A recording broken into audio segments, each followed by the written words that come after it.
Hello my friends, आपका स्वागत है हमारे यूट्यूब चैनल गार्डन इन उत्तराखंड में। देखिए दोस्तों, ये मेरे पास आम के बहुत सारे पेड़ हैं जो कि मैं आपको दिखाता रहता हूँ।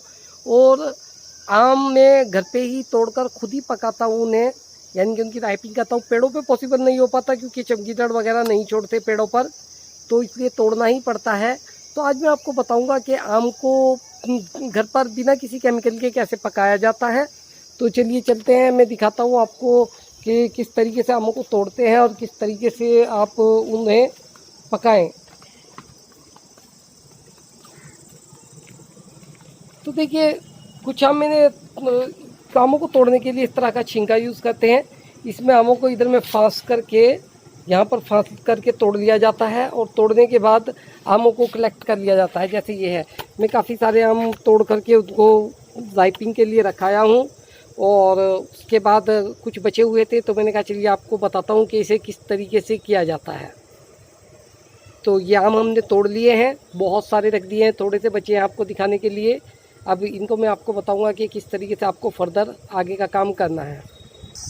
तो देखिए दोस्तों, मैंने एक ले लिया है प्लास्टिक का कैरेट में अखबार से चारों तरफ से कवर कर दिया है और इसके अंदर आमों को इस तरीके से बिछा देना है जैसे कि मैंने बिछाया।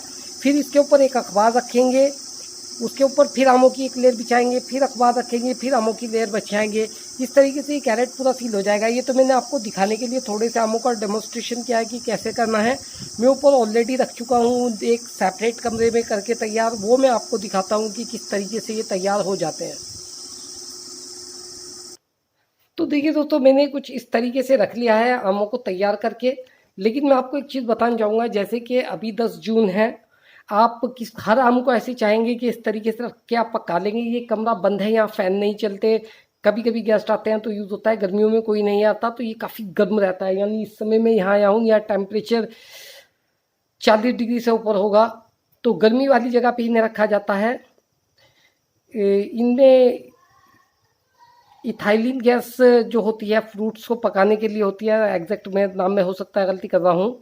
तो फ्रूट वो छोड़ते हैं और उससे वो पकते हैं। लेकिन अगर आप किसी ऐसे आम को पकाना चाहते हैं जो कि स्टार्टिंग जून में नहीं पकता, वो लास्ट जून या जुलाई स्टार्टिंग में पकता है, तो उसके लिए आपको आर्टिफिशियली थाइलिन का यूज़ करना होगा। लेकिन जैसे कि जो आम मैंने तोड़ा है, ये जून में स्टार्टिंग में पक जाता है। ये कलमी के गुठली का आम है। दशहरी और कलमी पक जाते हैं। तो ये मैंने 2 कैरेट दशहरी के रखे हैं इधर में, और ये कैरेट उस आम का है जो मैंने आपको दिखाया था। तो मैं आपको दिखा भी देता हूँ किस तरीके के लगते हैं ये पूरा होने के बाद। देखिए, ये इस तरह से भरे हुए रखे हैं, इन्हें मैंने अखबार से कवर कर रखा है, लेयरिंग में है। और ये पकेंगे 7 से 8 दिन में, क्योंकि मैं कोई केमिकल यूज़ नहीं करता हूँ। केमिकल जब लोग यूज़ करते हैं तो 2 से 3 दिन में पक जाते हैं। मोस्टली कार्बाइड यूज़ किया जाता है। कार्बाइड में एसिटिलीन गैस निकलती है जिससे वेल्डिंग होती है। आपने देखा होगा अलमारियों वाले जिससे वेल्डिंग करते हैं, वो वाली गैस, वो भी फ्रूट्स को पकने के लिए प्रेरित करती है और उस वजह से पकते हैं। लेकिन कार्बाइड के अंदर बहुत सारे हानिकारक रसायन होते हैं, जैसे कि आर्सेनिक होता है, लेड होता है, तो वो बहुत ज़्यादा नुकसान देता है, इसलिए उसका यूज़ नहीं करना चाहिए। तो मैं नेचुरल तरीके से पकाता हूँ। और अगर मुझे ज़रूरत होती है केमिकल की तो मैं इथाइलिन गैस के कैन आते हैं, मैं वो यूज़ करता हूँ। ज़्यादा महंगा नहीं होता, 60 रुपये का शायद मिल जाता है, मेरे याद नहीं आ रहा लास्ट ईयर मैंने कितने का ख़रीदा था। यानी कि सस्ते में ही होता है, सेहत के मुकाबले महंगा नहीं है। आप ढूंढेंगे तो मिल जाएगा। मैंगो राइप, वो फ्रूट राइपिंग गैस करके आपको ऑनलाइन अवेलेबल हो जाएगा, आप उससे मंगा सकते हैं। एक पन्नी ढकी है, उससे नीचे से आप स्प्रे कर दीजिए। वो विधि भी मैं दिखाऊंगा। मैं दूसरे तरीके से बनाऊंगा इथाइलिन, तो मैं आपको वो तरीका भी बताऊंगा। लेकिन अभी मैं आपको बिल्कुल जैविक तरीका बता रहा हूँ जिससे कि आप बड़े आराम से आम पका सकते हैं। लेकिन आप याद रखिए, जो आम शुरुआत में पकते हैं इस तरीके से वही आम पक सकते हैं। जो आम लास्ट में पकते हैं या मिड में पकते हैं उन्हें आप नहीं पका सकते, उनकी राइपिंग नहीं कर सकते आप। तो जैसे कि मैंने आपको बताया कि दशहरी और कलमी को हम कर सकते हैं, तो दशहरी और कलमी आप जून की स्टार्टिंग में भी बिना किसी केमिकल के पका सकते हैं। लेकिन अगर मैं ये कहूँ कि चौसा जो है, चौसे को मैं पका लूँ तो चौसा जुलाई में आता है, चौसा नहीं पकेगा। तो ये आपको पता होना चाहिए कि कौन से आम जल्दी पकते हैं और कौन से बाद में। जो जल्दी पकते हैं उन्हें आप इस तरीके से पका सकते हैं। तो दोस्तों, मैं आपको इसका अपडेट दिखाता हूँ 1 सप्ताह बाद के आम कैसे पकते हैं। बाजार जैसे नहीं होंगे, बहुत सुंदर पीले पीले, ये पके हुए होंगे, हल्के पीले हल्के हरे होंगे, वो मैं आपको एक सप्ताह बाद दिखाऊंगा। देखिए फ्रेंड, लगभग 6 दिन हो गए हैं आमों को रखे हुए, और अब 6 दिन बाद कुछ रिज़ल्ट ऐसा है, मैं आपको दिखाता हूँ। ये न्यूज़पेपर रखा हुआ है और इसके नीचे ये है मैंगो। देखिए मैंगो कभी भी वैसे नहीं होते जब आप इन्हें विदाउट केमिकल राइप करते हैं जैसे कि मार्केट में होते। ये मैंगो कल तैयार हो जाएंगे, इन मैंगो के तैयार होने में कुछ नहीं रहा है। मैं आपको दिखाता हूँ कि एक मैंगो उठा करके किस तरह के ये मैंगो होते हैं जो आप विदाउट केमिकल करते हैं। आपको केमिकल वाले बड़े अच्छे लगते होंगे बाज़ार के पीले पीले, लेकिन आपको मैं सही बताऊं, लाइट ऑन कर ली है मैंने कैमरे की।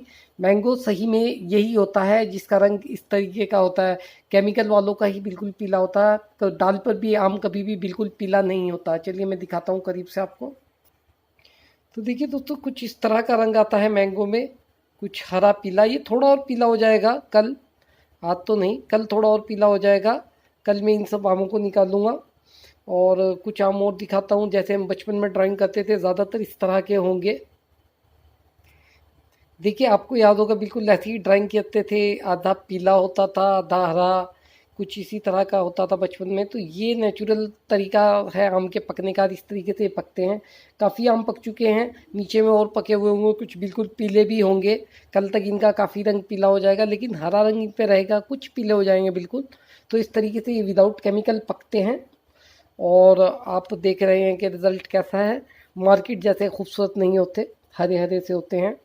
तो मैं उम्मीद करता हूँ दोस्तों आपको मेरा ये वीडियो पसंद आया होगा और आप भी समझे होंगे कि आमों को किस तरह राइप करते हैं। लेकिन आप एक बात ध्यान रखिए कि आम जो राइप किए जाते हैं वो मौसम के हिसाब से किए जाते हैं। जैसे कि ये मैंने जो लगा रखा है, कलमी के गुठली का आम है, ये बहुत जल्दी जून में पकता है। और इसके बाद जो आम जुलाई में पकते हैं जैसे लंगड़ा, चौसा, तो उन्हें अगर आप जून में पकाने की कोशिश करेंगे विदाउट केमिकल तो वो नहीं पकेंगे। आप अगर विदाउट केमिकल आम को पकाना चाहते हैं तो आप सिर्फ उन्हीं को पकाना सकते हैं जो इस मौसम में आते हैं। यानी जो जून में पकते हैं आप उन्हें जून में पका सकते हैं, जो जुलाई में पकते हैं आप उन्हें जुलाई में पका पाएंगे विदाउट केमिकल। टाइम लगता है, 7 से 10 दिन तक लग जाते हैं पकने में। ये डिपेंड करता है आपके यहाँ टेम्परेचर, ह्यूमिडिटी कैसी है। और केमिकल से 3 दिन में पक जाता है, इसीलिए शॉपकीपर्स केमिकल का यूज़ करते हैं। जो फार्मर्स होते हैं वो केमिकल का यूज़ करते हैं क्योंकि उन्हें जल्दी आम चाहिए होता है। हमें तो खाना है, अगर हमें कच्चा आम मिलता है तो हम उसे आराम से पकाएंगे, कोई जल्दी नहीं है। तो दोस्तों मैं उम्मीद करता हूँ आपको मेरा ये वीडियो पसंद आया होगा। आपने देखा होगा बिना किसी केमिकल के भी मैंने कितने अच्छे से आम को पका लिया है। और ये एक साथ नहीं पकेंगे, धीरे धीरे पकते रहेंगे। तो एक ही कैरेट अगर आपके पास है तो उसे आप आराम से 4-5 दिन में तैयार कर सकते हैं। कल 20-25 निकल जाएंगे, परसों 20-25, तरसों 20-25। तो दोस्तों मैं उम्मीद करता हूँ आपको मेरा वीडियो पसंद आएगा। मेरा वीडियो देखने के लिए शुक्रिया दोस्तों। मैं आपके लिए और वीडियो लेकर आता रहूँगा। धन्यवाद।